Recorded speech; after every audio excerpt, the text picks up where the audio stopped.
Hello brothers and sisters, Mike again. Welcome back to my channel. I know it's been a while, but my wife and I, we just celebrated 42 years of marriage, and we decided to take a little trip. We took a cruise up to Alaska, and I just happened to put a video on my channel with us zip lining down one of the world's longest and steepest zip lines. So if you want, go check it out. Anyway, today I want to tell you it's not really a mod, it's more of a improvement, accessory, whatever. I love my titanium 125 Easy Flux welder. It's great. Every review you ever check on it, you're gonna find it's great. For a 120 volt, of course. It's not a 200 amp buzz box or any of these big monster Miller welding machines. But for up to about 1/4 of an inch, ½ inch if you know how to weld both sides, it's actually a really good welder. It's fantastic. But it only holds a 2-pound roll of wire. And that, for a lot of people, that's enough. But I was doing some welding jobs where I went like through 2 or 3 rolls of that stuff pretty quickly. And average price anywhere from $18 to $22 for a roll, whether it's GS or 11 wire. That can get expensive. And a friend of mine, he took a 10-pound and then used a drill and would rewire the smaller wheels when he got done. That's okay, it works, but it takes a lot of time to do that. So what I did was I just built a way to put a 10-pound reel and let it feed the titanium. Pretty simple. Total price for parts was about $8, I guess. Yeah, because I had some scrap wood and some scrap stuff around here. If you had to buy everything, I guess it could cost you $15 maybe if you really had to make it. And I'm going to show you that in a second. And I'm also going to recap some of the other mods real quick that I did. It's not going to tell you how to do these mods, it's just going to tell you what I did. If you want to know how, you know how to do it, go check out my channel here, subscribe or like, whatever, and you'll see videos on these mods for this titanium, as well as videos on plasma cutters, air compressors, working on cars, whatever. It's a DIY channel. Got a lot of stuff, mostly though welding, plasma, and air compressors. So I'll get back with you here in a second. Okay, so the first mod I wanted to show you real quick, and if you don't do any other mod, you should do this mod right here. This is where the earth cable with the clamp on the end came out of this machine. I cut that earth cable right here, and then the grommet that was in there pops right out. Then I bought a DINS 25 and I connected that wire back to it. So now I have a earth clamp connector that I can just plug and play. Like, so here's my, an upgraded clamp. And now I can just plug this in and boom, I got my ground, or my earth. And remember, this is the positive. That's why flux core is DCEN, meaning the wire is actually the negative. But you might say, well, why did I do that? Because sometimes that clamp, while it's much better than what was given, isn't always the right clamp. Sometimes I have other clamps too.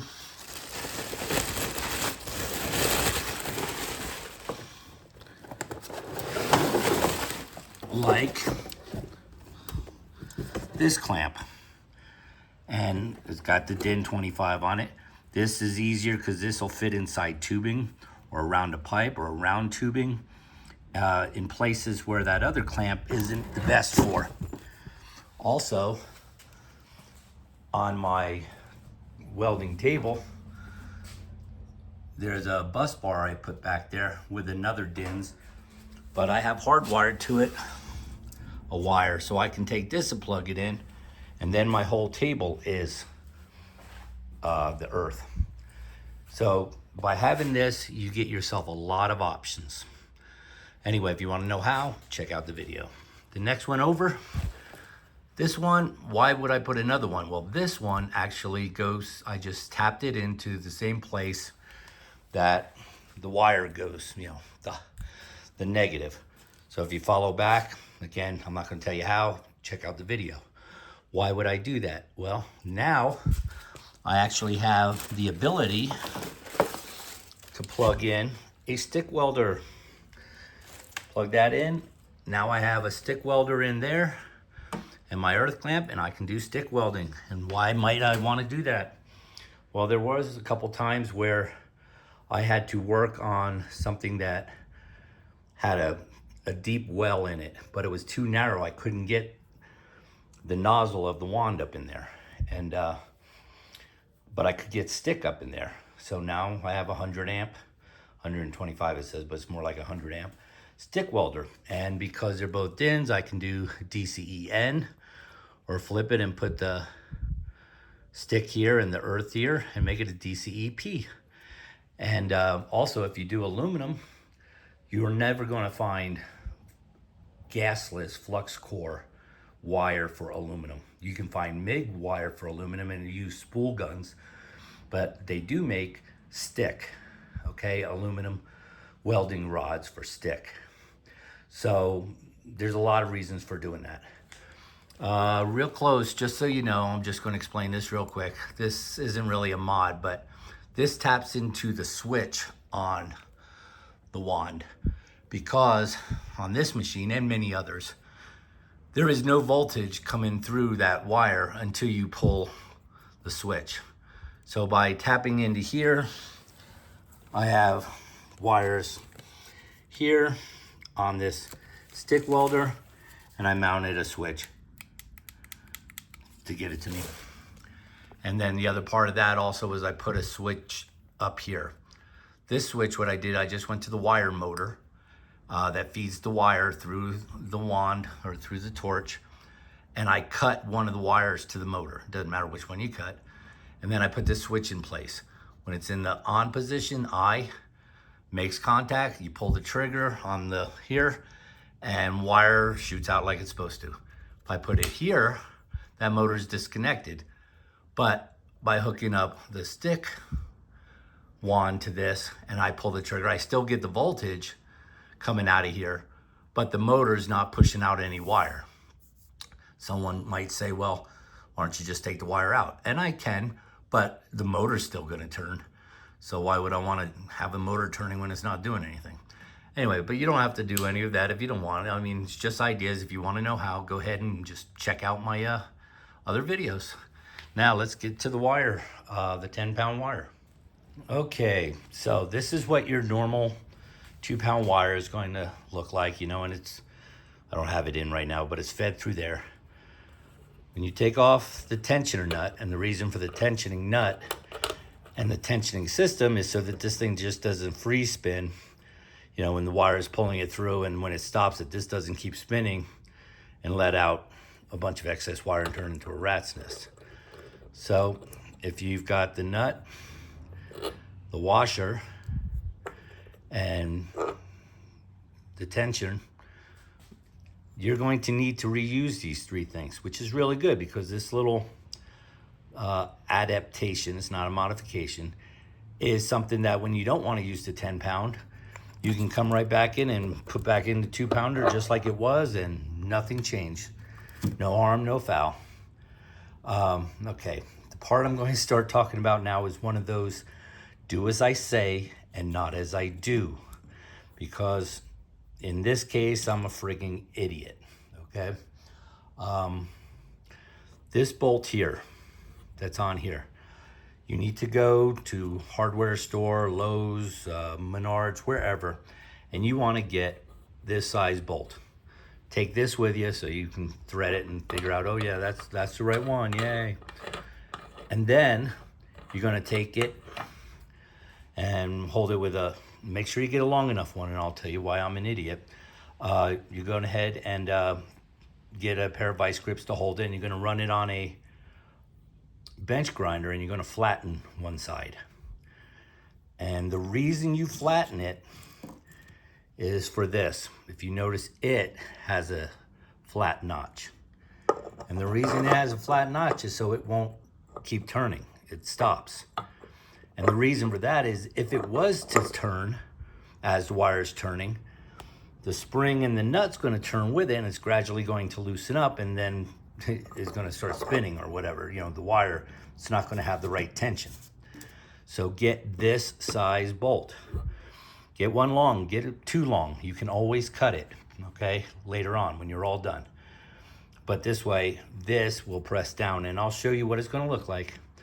But again, this is something that if you don't wanna use the 10 pound, maybe you're gonna just take your welder real quick out to, like I can take it out to the ranch, into the yard, working on something outside, a quick welding job, and I don't need 10 pounds of wire. A 2 pound is great. Fantastic, just go ahead and do that. So this doesn't modify anything. This is all stays exactly the same. You don't take it off. All you're gonna do is just continue using the 3 here. Just like you did when it was a 2 pound, this is gonna go on a 10 pound. And by the way, this here fits right inside of a 10 pound spool. And I'll show you that in a second too. So here I have a 10 pound spool. Here's the cap, fits right in there. Is it a little sloppy? Yeah, but that doesn't matter. And because once you tighten it down on the bolt that's gonna come up, that'll center it. And once it turns at least one time, it'll center itself. But this is gonna sit in there, the spring's gonna be here, the bolt's coming through, and you put the nut washer on top. Okay? So let me get to the other part. Okay, now, just to let you know how I did it, you're going to probably do it a different way because I have a cart. I wanted my shelving to be on a cart for the wire.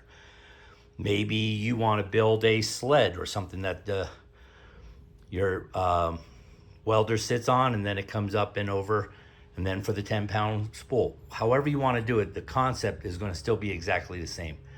Now I used wood because I am a licensed electrician. I also am an electronic engineer. I have degrees in all this stuff. Been doing it for 45 years. When it comes to electricity, I don't take a chance. And that whole roll of wire, this whole roll of wire, just like the little one, is going to have voltage in up to 125 amps on it when you pull that trigger. I don't like taking a chance of it touching metal or the chassis or something like any of the wire touching metal.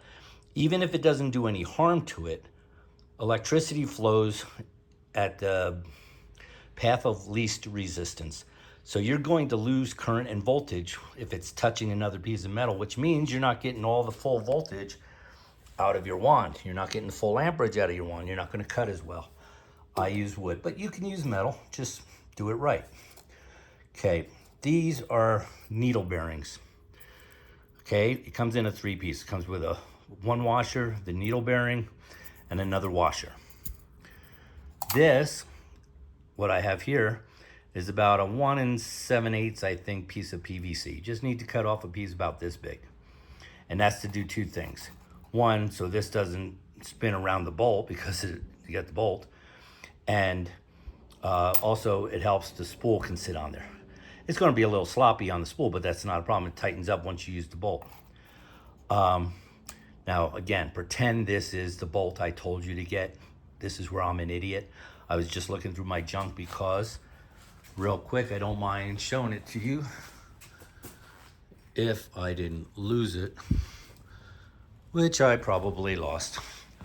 I did have the right size bolt for what we needed. And I even ground it off flat, but it wasn't long enough.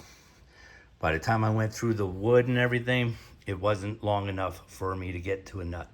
Instead of me going out and spending $2 and buying a bolt the right size, I went ahead and just used a carriage bolt.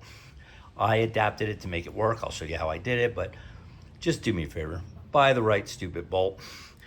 Flatten the one side. This will go right on it. It won't be able to turn. Then you can use the spring and the nut. So hold on a second. Okay, I did find the bolt that I'm talking about using. This is the same exact size, the nut goes on it, and I flatten the one side out. See if we can stay there a second. See, goes right over, but now it can't turn. And my problem though was this bolt isn't long enough. So like I said, just buy the right bolt and then flatten it out. How much you flatten it doesn't really matter, as long as it's long enough that that can slide as down as far as it needs to, because that's not going to go any further than where you stop flattening it. But this is a concept, have the bolt come up.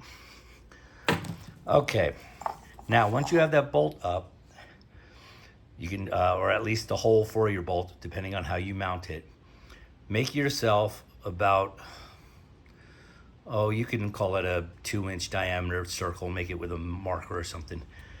You want to lay this on there so it's very center onto your bolt. Now, I took some double-sided tape, just laid it down so that I could adjust it, push it down so it wouldn't move. And that was great. And then once I did that, I got my hot glue gun out. And I went through about 2 sticks, and I poured hot glue in there, and I just let it pour. It levels itself out and everything. So now that tube and the glue and the base, in this case the wood under it, and this bolt are all one big plug. Now, this 1 7/8 is much smaller than this 2-inch inside diameter needle bearing and washers. So what I did was I put a couple wraps of duct tape around it and then trimmed it and cut it. How much you'll need is, you'll want to, I might as well just put the needle bearing first. You'll want it to be able to just go on and still be free, okay? You don't want it to be stuck. You want it to be totally free, so this isn't having any tension on it. And then, boom, now you have a nice smooth, because if not, you're going to have whatever your base is, you're going to have that reel of wire trying to lay up against it. And that's a lot of friction. So now I can take, I got to use 2 hands here, sorry bro. There we go. So now, and guess what? Nice and smooth, huh? Nice and smooth. Nothing to it. Then, assuming, again, you got the correct, I lost my spring. Okay, let me shut off this and I'll get back when I find the spring. Hold on. Okay, I'm back. Now, assuming this was the correct bolt, you know, the one you're supposed to be using, all you would do, put this on like that, throw your spring on. This is not going to fit, obviously, it's not the right bolt, but you would, and then just thread it and tighten it, and that's it. You're done. End of it. I will show you then what to do with the wire, but I'm saying that's all you need on that. And you'll adjust the tension so that when it's turning and you stop, it doesn't keep spinning. Remember, that's the problem. You know, you're wire, you're running in, then you stop and it's still turning. You want to make it so it just, you know, doesn't go too far and you don't lose all that wire. So assuming you have the right bolt, that's all there is to it. Now I'll, real quick, just to show you what I did. Who knows, maybe you feel like doing it the way I did. I don't know why. I mean, it's better to just do it with the right bolt, but just in case, I'll show you. Hold on. Okay, what I had to do was I still kept this. I just don't use the nut or the spring. And this is, it's like a foam tubing. Okay, it's rubberish, but I mean, it's not like rubber fuel hose or anything. It's it's a tubing, but it's more like foam. And it fits on here just snug, but the part where it tightens is around this. So I just kind of, for me, oh my goodness gracious, I gotta push this down some more. There we go. So I push it down until all the way. Then as I push this down, and the hose can't go much more. Let's see if I can, I'm going to, oh, this isn't gonna work. All right, if it gets a little bumpy, but I wanna hold the hose and slide this down, okay? Let me stop and show you what it looks like. Okay, now the reason I do that is because this is really snug, and how much I push this down while holding the hose will give me my tension. So see, when I spin it, it stops as soon as I'm done, right? It doesn't keep spinning. And I've adjusted, but if I needed it to go looser, I could pull it up a little, or if I need to, I could even push down some more and pull up on more hose. So I just basically did the same tensioning without needing adjustments with a nut and a spring. But that's because I had a bunch of carriage bolts and stuff sticking around. I figured, what the hell, I might as well. Again, do as I say, not as I do. I'm an idiot, I'm retarded, I'm stupid. Just get the right bolt, okay? Get this kind of bolt. It fits on here perfectly, threads right in. Just mine obviously isn't long enough. Mine just wasn't going to make it. So, but for yours, you can do it. $2. Just spend the bloody $2.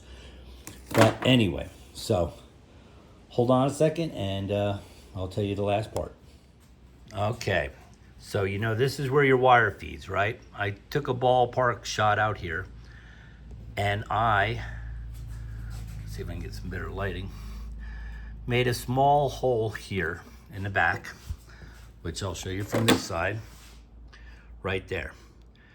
Now, what I did then was I made it so that this piece of, you don't want to use rubber because that's friction on it. So a silicone, this is heat shrink.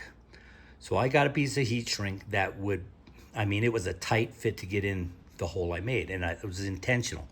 Then inside of that, I took another piece of heat shrink. See, it can still move a little bit. That is, and then I'm going to put the wire into there. This way, see it coming out here, and then the wire will come out here and goes right back into the feed. Now, I can move this, my welder, but obviously you don't want this to be directly behind it because the wire is bigger, the wheel, so you're gonna have the wire going like this, like an S. So I moved mine over so that it's pretty much a straight shot. Anyway, that is all there is to it. Again, for your part, just pretend you have the right bolt in there, and you have the washer and the nut, and you're done. If you don't have the right bolt, improvise, adapt, overcome, I guess, like I did. Now, you might think, well, why don't you just put the right bolt in now? Well, remember all that hot glue that's in there? That would be a royal pain in the ass to try to get that hot glue out so I could knock out the bolt again and then put a new bolt in there. I was not thinking. I forgot all about that this can't slide. Now see, with it on this foam thing, it doesn't slide. No matter how much, you'll see it maybe try to move a little bit, but it doesn't. If this turns with it, and that's why that half notch out, the spring and the nut's going to do it too, and then it's going to loosen, and before you know it, this is too loose, and it's going to unravel wire, and we all seen what happens there. So for me, I'm okay. I can deal with this. So, be back in a second. Okay, well, there you have it. You got a 10-pound roll of wire now, and like for some of my projects, goes on and on and on. And it's not just the convenience. Remember that $18 to $22 for a roll? Like $22 if you go to Harbor Freight, and that's some shit wire, don't buy it. But even Blue Demon, a 2-pound, is usually around 16 to 18, and that's some pretty good stuff. And if you want the E71T-11 versus GS, and I'll give you a bonus info here in a second. If you try to get like Lincoln, oh my God, that's like the same $20, but it's only a 1-pound. You know how much that's E71T-11 10-pound roll? $33 on Amazon. $33, folks. I mean, that's like 1.5 rolls of 2-pound, right? So not only is it more convenient, you don't have to mess with it, having to put up a new roll all the time, but it's a lot cheaper. 1.5 rolls would be the $33. You're getting 10 rolls for the price, 10 pounds for the price of 3 pounds. So it's like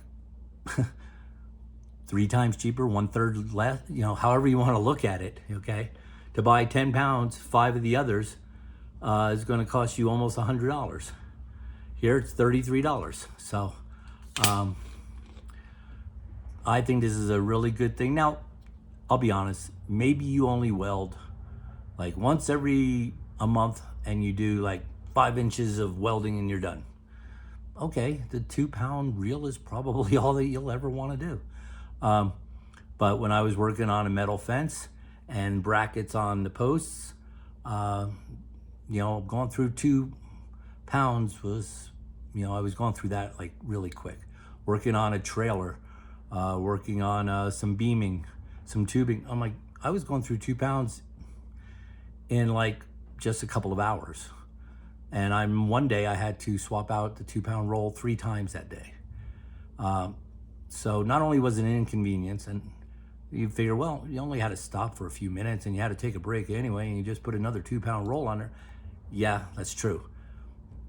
But the price, and then you say, well, you do what your friend did and just take the 10-pound roll and re-spool the 2-pound rolls. Well, yeah, but that takes actually a lot of time. It probably took me, and I did it once, it took about 20 minutes. And you have to have a second hand. There is no way, because if you even slow down on the drill, the big reel starts to keep going and now it's going to unravel on you. So you have to make sure you take your drill with the 2-pound on it back and forth, because you can't let it all lump up on one side. You have to kind of spread that out. It took literally 15 to 20 minutes just to spool the wire. I don't have that kind of time when I'm on a job. I guess I could, when I run out, I guess I could have about 4 or 5 empty rolls and then re-spool them all at once. But again, it's just so much easier just to do it this way. And like I said, it's really great. It's not a permanent structure. It's permanent to my cart, but I can pick up the welder with a strap and go off somewhere and do a job with the 2-pound rolls. All right, bonus information. The E71T-GS wire versus E71T-11 wire. What is the difference? Hold on. Got a little Mountain Dew. The main difference is E71T-11 is an AWS standard. Okay, American Welding Society. It's a standard. Any manufacturer, if they make wire, even the Chinese people, if it's sold on and it's tested, okay, it has to be tested to meet those E71T-11 AWS standards, which means it can be done multi-pass. It's not just a single pass weld and that's it. You can do a pass, get the slag off, weld on top of that, and keep welding on top of that. It's cleaner welds and stuff like that. Basically, though, it's the standard. So why do they have the GS? Well, there's a lot of hobbyists and people out there that don't really need good standards or know what they're doing. As far as it's just, I want to just put 2 pieces of metal together and it's not for anything important. And the Welding Society, they didn't want to limit people to have to buy more expensive T11 wire. So they came up with a GS standard for anybody. The problem is the company that you buy it from, they set the standard. Some might say, well, it's good on rusty metal or painted metal or whatever the standard is. It's only good in these positions, whereas the E11, it's any position, horizontal, vertical, up, down, whatever. The manufacturer of a GS wire, they set their standard. That's why you see so many times when people say, oh, this wire is really good, the Forney's great, but somebody else will say, well, no, Blue Demon's better than that, and it does this, and then somebody else will say, this one sucks, or whatever, because every manufacturer has their own standard, and they're allowed to. And you just buy and figure out which one works best for you. But the E71T11, no. They're all the same standard. Now, will one brand maybe work a little bit better as far as spattering, or maybe if the metal that you're welding might have some mill scale on it versus a nice, clean, shiny? Possibly, yes. One might be better in that regard. But the E71 T11 standard from AWS assumes that you're a real welder, that you know what you're doing, which means you clean your metal before you weld it, right? There is no mill scale. It's a nice, clean piece of metal, and you're welding it. And in that case, all E71 T11 will work the same. So you go for price then. It doesn't matter who I try to buy American. That's just me. I want American if I can. That's why I like Blue Demon. Although Blue Demon 10-pound roll, it's a little expensive. It's $65. Still cheaper than buying 5 rolls of 2-pound. Okay, but so, it comes out to basically $13 for a 2-pound roll versus the 17 or 18. But I found this, and it's Chinese, but I've tested it, I've used it, and it's E71 T11, and it works just like Lincoln. It works like Hobart. It's E71 T11. And nowadays, this isn't 10 years ago when FluxCore was, I'm not going to say in its infancy, but gasless FluxCore, over 10 years ago was a little bit different than it is today. Today, when you go online and you go to Amazon or even your local welding shop, you're going to find gas MIG FluxCore, where you have to use argon, and gasless, like what we're talking about here, and the GS and the 11, you're going to find that those prices are almost the same. In other words, I can go ahead and get Blue Demon E71 T-GS and E71 T-11, and they're both like the same price, $1 difference. One's $17, one's $18 or something like that. Now that the prices are like that, I just buy E71 T11. That's all I buy, because everything GS can do, 11 can do. But not everything 11 does can GS do. Does that make sense? Like, you really can't do multi-pass on GS. Can you? Sure. Knock slag and keep on welding. But for structural, now if you don't care about structural, it's a flagpole, it's a fence thing, and it's only going to have like 10 pounds of pressure on it, then sure. Does it matter? No. But for me, I like just sticking with this, because I know that with this reel I have, and even my 2-pound reels, no matter what I weld, it's going to work. Okay, whatever the need is, it's a big job, little job, whatever. Do I have some GS wire? Sure, I have GS wire. Forney is my favorite when it comes to GS. Why do I have GS? Because depending on the company, again, the manufacturer, because they set the standards, Forney is really good on painted and rusty material for welding. It does a really good job. But single pass, but if it wasn't rusty and painted or something like that, mill scale, and if I was going to grind it and sand it all down, then I'd just use the 11, okay? But if it's like, it's a quick job, I just take a wire brush, knock off some paint and stuff, as long as I can get a good ground to it, make electrical connections, then I'll use the GS wire, the Forney, on something like that that's not really structural. It doesn't really need that much strength. So anyway, that's it, folks. I hope this helped. Do a like, subscribe, pass it on to your neighbors, whatever. I don't get anything out of it. I do not do monetizing or anything of this channel. This is just DIY. I hope that I can show you something that maybe you didn't know, or an easier way to do something. But check out my other videos. Like I said, it'll tell you how to do all those mods I did on the titanium 125, things about air compressors, plasma cutters. I got a lot of crap on there. Anyway, hope you have a great day. God bless. Y'all take care, and keep yourself safe. Take care.